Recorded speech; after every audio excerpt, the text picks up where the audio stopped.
กำลังตัดหัวมันพี่น้องใส่หมองรถเกียมสีเอาไปขายโอ้หัวมัน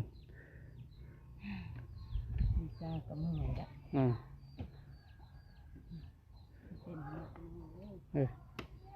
ยังบ่แล้วพี่น้องยังหลายอยู่เก็บมากองไว้